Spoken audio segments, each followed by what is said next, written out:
dalje me interesuje da li ja, kao Lazar, sa ovom svešću koji trenutno imam u ovoj realnosti, sa ovim osudama, sa ovim idejama koje sam popušio od ove realnosti, da li to mogu da promenim i da se prešiftujem u oni univerzum gde sam izabrao drugačije? Pa sve je moguće. To je s onima koji su institucijama ili ludnicama. A što ako je ta osoba splitana sa sviješću dvije realnosti? Gdje smo uistinu od kad zaklopimo oči, zaspnemo, ujutro se probudimo? Što kad su ove realnosti više nikada ne probudimo? Što je to? Je li to smrt ili transformacija? Ili je to ljepota umiranja?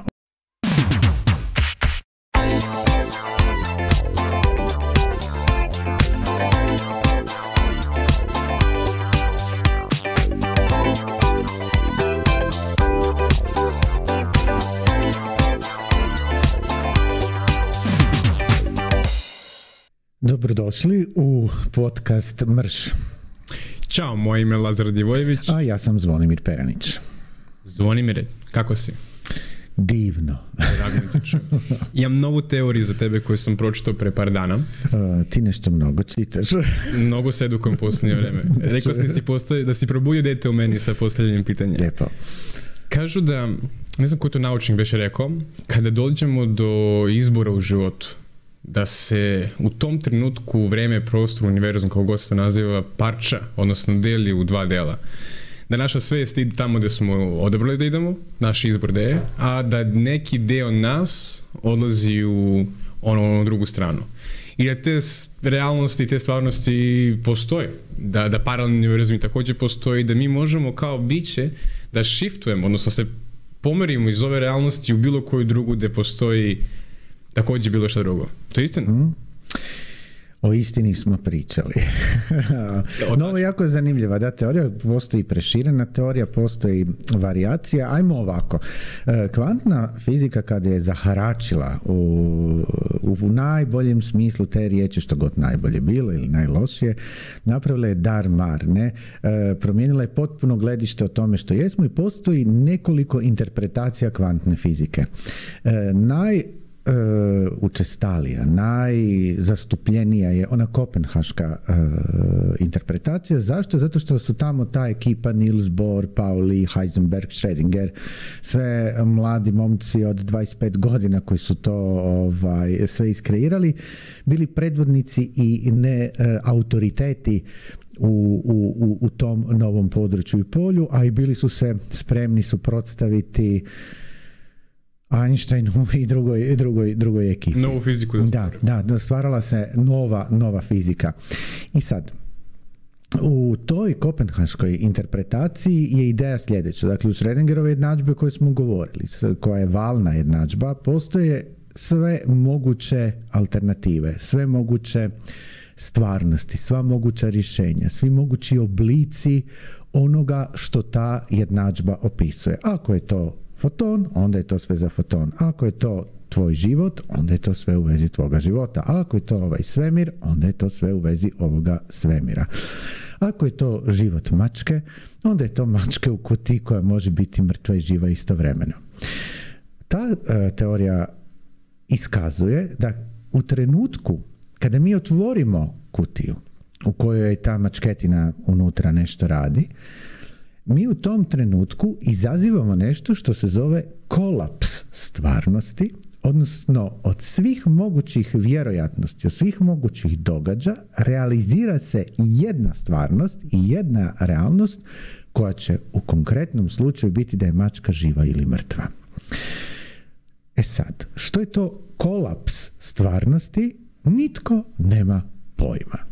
Gdje su otišli ove druge realnosti onda? Pa ne, da li su bile, on kaže da zapravo da postoje teoretski, a onda da se ostvaruje jedna. Međutim, činjenica je da mi u fizici, kada imamo neku teoriju, potrebno imati matematički aparat koji će opisati tu teoriju. Potrebne su jednadžbe, potrebne su neke kombinacije i tako dalje, koje će ti dati neko rješenje temeljem kojeg ćeš ti onda interpretirati tu stvarnost, a onda ide eksperiment gdje ćeš ti temeljem te jednadžbe predvidjeti neke događaje. Ako uspješno predvidimo događaje, onda znači da mi teorija drži vodu, ako ne, piši kući propalo je, odnosno možda smo se uzaludno trudili ili nismo. Sa kolapsom kvantne stvarnosti je poteškoća ta što nigdje matematički se taj kolaps ne događa. Ne postoji. Samo u teoriji.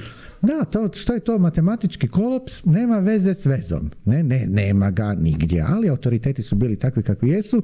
Ko što je Newton bio u svoje doba autoritet, pa je u zakonu gravitacije zapravo skrivena. Nešto o čemu se ne priča, ona gravitacijska sila, koja po Newtonovom zakonu univerzalne gravitacije djeluje trenutačno. Znači to, ali svi su to nekako prešutili, poslije smo vidjeli što je Einstein rekao, nema tu ništa trenutačno, treba neko vrijeme da dođe informacija od točke A do točke B, ali bio je čovjek autoritet, pa ajde, ne?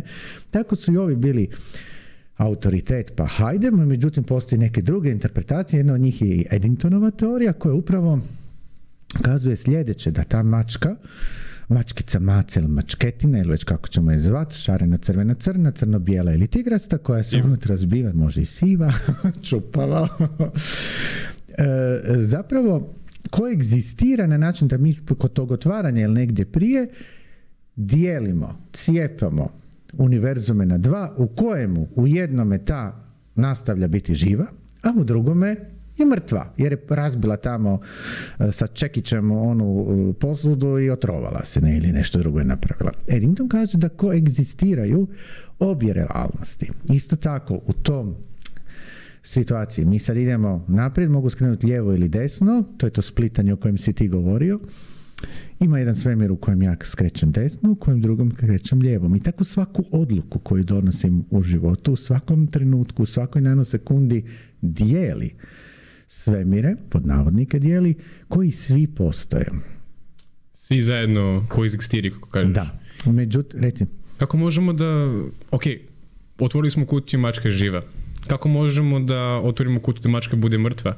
Da li možemo da se vratimo nekako i da se vratimo, da imamo ponovni izbor o tome da će naša projekcija nekako prouzrokovati, odnosno naša svest otići u tu stranu da je čak mačka na kraju mrtva? Ili bilo što u životu? Ajmo sad malo s ovom sviješću još je ostaviti po strani. Ovakva interpretacija opet podrazumijeva linearnost. Da mi treba vrijeme gdje ću ja doći u neku točku gdje ću se splitati. No što ako vrijeme ne postoji? To znači da već sada postoje sve mogućnosti. Da već sada postoje sve realizacije. Evo, možda ćemo u sljedećoj epizodi vidjeti kako iz specijalne teorije relativnosti zapravo postoje cijela stvarnost od početka do kraja vremena, ne, u obliku štruce kruha koju ćemo možda rezati na šnjite. Ideja svijesti je sad tu nešto drugo. Tu sad već malo od fizike se mičemo što je to svijest. Što je to svijest, ne? I što je to što nas čini i zašto mi bismo trebali imati svijest samo o jednoj realnosti. Što je sa ADHD-ovcima? Što je sa autistima? Što je sa svima onima koji se zovu nenormalnima u ovoj realnosti? Neka strujanja ih zovu X-Men, ne? Što je s njima? Što je s onima koji su po institucijama ili ludnicama? Ko smo mi da procjenjujemo i prosuđujemo da ako netko nije u Gaussovoj raspodjeli, koja se inače zove normalna raspodjela, pa iz toga dolazi da nije normalan.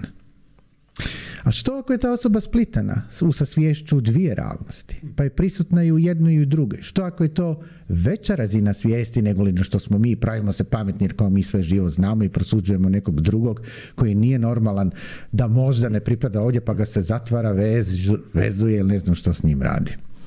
Ima smisla. Ali obično ljudi koji su, kako kažeš, X-meni, koji imaju autizam, koji ih ova realnost napravila nenormalnim, zapravo imaju dar da budu daleko kreativniji, daleko inteligentniji od onih koji su više prisutni u ove realnosti. Valjda zato što koegzistiraju, kao što kaže, sa drugim univerzumima, drugim realnostima, da ne važe ovi zakoni fizike. Na primjer. Dobro. Što ako su oni to izabrali, a ne da ih je ova realnost napravila? Ajmo krenuti od toga. Ne? Što ako su izabrali ovdje doći na godišnji odbor? I tu se zabavljaju, da se o njima neko brine. Kažem, ko smo mi da prosuđujemo, umjesto da postavljamo pitanja? Mi stalno ovdje govorimo o postavljenim pitanjima. Iz perspektive svemira, iz perspektive kvantuma, iz perspektive struna o kojima ćemo izgovoriti, iz perspektive M teorije, holografskog svemira, informacijskog svemira, Nema značaja. Ravnopravne su sve stvarnosti, ravnopravni su svi strunski prostori, ravnopravni su svi svemiri. Ravnopravni su oni u kojima netko pod navodnike ide na izlet, u kojem je uobičajen u toj realnosti neuobičajen i nebitno je da li će ga netko u toj realnosti proglasiti normalnim ili nenormalnim. Koliko su tebe puta proglasili nenormalnim u ovoj realnosti? Bezbroj puta. Bezbroj puta. Što je to nenormalnost? To je drugačijost. Što ako je naš najveći dar naša drugačijost od drugih? A što ako je ova realnost dizajnirana tako da svaku drugačijost sasjeće laserom, mačetom ili ne znam s čim u korijenu? Zašto smo se doveli u situaciju da ne potičemo različitost? Pa makar ona bila i autističnost, makar ona bila i ludilo, makar ona bila i histerija, makar ona bila i strahovi, bilo što drugo. Ko zna zašto to, kako to može da prinese zapravo? Pa da, po pitanjima, pitajmo se, koja je vrijednost svih mojih histerija koje sam imao? Zašto? Jer je neko drugi rekao da je histerija luda, pa sad ću ja odmah misliti da je to tako. Čemu? Ako ja dopuštam sve i prosuđujem, možda je histerija moj najveći dar. Možda je nečija bolest nekom najveći dar. Možda je nešto što mislite da vam je najgore u životu zato što je netko drugi rekao da je to najgore u životu vaš najveći dar jer se to izabrali. Pitanje je sad da li svjesno i nesvjesno što bi vam donijelo iskustvo u koje će vas pretvoriti u ono što danas jeste. Baš onakvi kakvi ste trebali biti i sve što ste izabrali nekad u budućnosti i nekada u prošlosti niste nikada izabrali niti krivo niti pravo. Što ako je svaki vaš izbor uistinu bio samo izbor i samo fan? A iz perspektive kvantnih univerzuma ili nekih drugih univerzuma, svi su jednako pravno valjani ili ne znam ni ja što da kažem. Samo prema univerzumu, ne u ovoj realnosti, da, nažalost. Da. Interesantno, znači, opet, ne znam koliko smo odgovorili na pitanje i dalje me interesuje da li ja, kao Lazar sa ovom svešću koju trenutno imam u ovoj realnosti, sa ovim osudama, sa ovim idejama koje sam popušio od ove realnosti, da li to mogu da promenim i da se prešiftujem u onaj univerzum gde sam izabrao drugačije? Pa sve je moguće. Sve je moguće. Taj naučnik kaže da kao press power, samo već bude bolje. Kad mi zaspnemo što se zbiva? Jesmo li svjesni? Nismo li svjesni? Neko ima lucidne snove, neko misli da ne sanja, neko sanja, neko ponavlja snove. To što i gdje smo uistinu od kad zaklopimo oči, zaspnemo ujutro se probudimo? U kojoj realnosti, gdje smo i što smo? Što kad se u ovoj realnosti više nikada ne probudimo? Što je to? Je li to smrt ili transformacija? Ili je to ljepota umiranja? O čemu ćemo govoriti isto? Biće zanimljivo. Jako. Interesantno. Kada govorimo generalno o izborima, ljudi su stavljeni, po mom barem mišljenju, kako ja sam primetio, da su stavljeni nekako u limitirane izbore. Da ne kontuju, da ne prihvataju da zapravo imaju iste, već se limitiraju na tuđi izbor i tuđe odluke koje su donešene. Kako možemo da se izborimo kako možemo da skontamo da prvo imamo izbor i da imamo mogućnosti pre svega da bismo birali? Mogu li birati da sada iz prostorije u kojoj jesam izađem van? Mogu li birati da se prošećem po suncu ili po mjesecu? Mogu li birati kad prođem pored stabla da ću ubrati jabuku i pojesti je? Mogu li birati da preskočim preko ograde i pojedem neki grozd? Mogu li birati da se skinem i obučem nešto potpuno drugo i idem po gradu, ne znam, u crvenim, rozim, kričevim tajcama, perikom i lancama? Ili da mogu li birati da idem gol? Mogu li birati da vozim automobil ili bicikl i iskočim sporo iz njega i pustim ga da padne niz liticu jer me to veseli? Mogu li birati da ronim 10 metara pod morem? Mogu li birati da skočim sa litice i letim iznad mora i iznad planina i iznad, ne znam, drveća i da osjetim vjetar u kosi, bio ja ćelav ili ne? Mogu li birati da budem leptir? Mogu li birati da budem foton koji će ići ovim svemirom? Mogu li birati da budem elementarna čestica koja će vibrirati najljepšu vibraciju onu koju biram? U kojem trenutku sam, postavljajući ova pitanja, prestao vjerovati da možeš nešto od ovoga napraviti? Interesantno što nisam primetio tu promjenu. Kad si promenuo leptir, ta sam se kao, čekaj, mogu da budem leptir. A onda na kraju kada ne daješ značaja tome i kada shvatiš da zapravo imaš izbor, Da može da izabereš da budeš leptir i kad nemaš limitaciju ili osudu ili bilo šta što je naučeno. I sve si tako prekrasno rekao. Mi smo ti koji se limitiramo. Znam da će većina reći da ako skočim sa limitice da ću zbog slobodnog pada i bla bla bla, da. To je poanta. Fizičari neki. Da, neki fizičari će me uvjeriti da je to tako, ne? A onda ću reći što je s kvantnim tuneliranjem, ne? Ali to je neka priča za nešto drugo. Ali lako je bilo prihvatiti, izaći ću van i sjedit ću na suncu ili na mjesecu. To je bilo lakoće.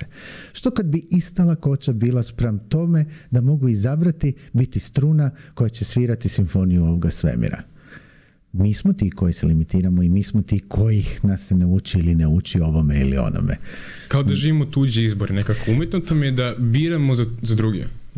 Da, ne biramo za druge, nego biramo ono što očekujemo da će drugi od nas očekivati da bi mi trebali izabrati. Da bismo bili prihvaćeni ili upravo to, da bismo bili prihvaćeni, da bismo bili vrednovani, a prihvaćeni i vrednovani znači opet da smo dobri, ako smo dobri nismo loši, ako smo dobri smo u pravu, nismo u krivu i evo nas opet na right and wrong and good and bad, ne? I kad god dođemo u polarizaciju i kad god dođemo u stvarnosti, evo nas u ovoj realnosti, ne? I to ti je to. Možda zbog odsustva te svesti koje imamo na kraju o svesnosti i izboru, postoje u ovoj realnosti ta pravila šta je ispravno, šta je krivo, šta je plus, šta je minus. Baš da ne bi neki ljudi pod manjkom svesti donosili odluke koje bi kreirale manje. To je opet prosuđivanje. Ako postoje sve realnosti, ako postoje, ne znam, Avatar, ako smo gledali, vidjeli smo da je kreiran neki potpuno drugačiji film, neki potpuno drugačiji svijet i realnost.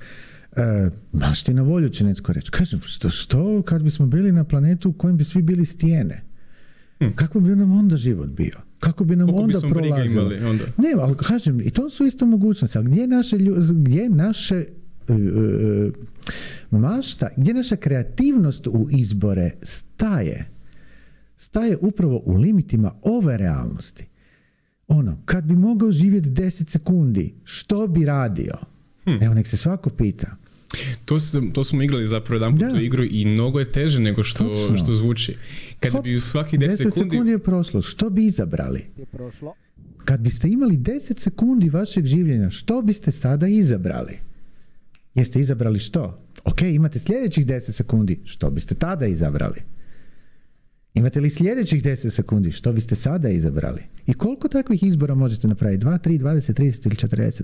Koje su naše ograničenja? Što ste izabrali? Kuću, automobil, sreću? Jeste izabrali biti leptir? Jeste izabrali letiti? Imate 10 sekundi. Jeste izabrali biti aurora borealis? Jeste izabrali biti supernova? Jeste izabrali biti hamdrolamp? Jeste izabrali biti ne znam ni ja što? Što biste birali, a možete sve izabrati? Zašto nismo naučeni birati? Zašto baš 10 sekundi? Pa tako. Može biti nanosekunda, može biti kvant vremena, ajmo i tako. Kažu da posle nekog određenog vremena ljudi, odnosno pravilo 5 sekundi, čini mi se da je to, da ljudi posle određenog vremena počnu da razmišljaju, uključuju logički mozak, donose zaključke i onda u tom trenutku nestaje kreacija koja je inicijalno kreirana. Tako da možda zbog toga je... Moguće i to. Naš mozak kad se uključi, on generira potpuno jedno drugo polje. Mozak su elektromagnetski impulsi, naše stanice imaju elektromagnetska polja, sve to je elektromagnetizam. Naboj u gibanju stvara magnetsko polje, magnetsko stvara elektromagnetsko polje. Možemo sve svesti na fiziku. Naša leđena moždina je mozak, to je neko elektromagnetsko polje. Zemlja ima magnetsko polje, sunce ima, sve to je interakcija elektromagnetskih polja. Elektromagnetska sila je jedna od 4 sila koje u ovoj realnosti sa ovom solidifikacijom nešto rade. Možda je to. Što je bez mozga, što je s mozgom? Ne mislim bez mozga. Evo, već percipiram polarizaciju. Da, fizičar pita što je bez mozga. Umjetnik pita što je s mozgom. Ne? Što? Ajmo reći ovako, ako ste svi vi i svako od vas sa svim vašim mozgovima u svih vaših 20, 25, 30, 40, 50 godina života sa svom logikom i svom kapacitetom ostvarili to što jeste i ako s tim niste zadovoljni, zašto mislite da ćete i dalje sa istim tim mozgom načiniti nešto drugo? Menji mozak brzo. Ne, stavi ga tamo gdje treba biti. U teglu? Ne, tu gdje je. Aha. No, nije apsolut. Puno smo više od mozga. Puno smo više od ovog tijela. Puno smo više od svega.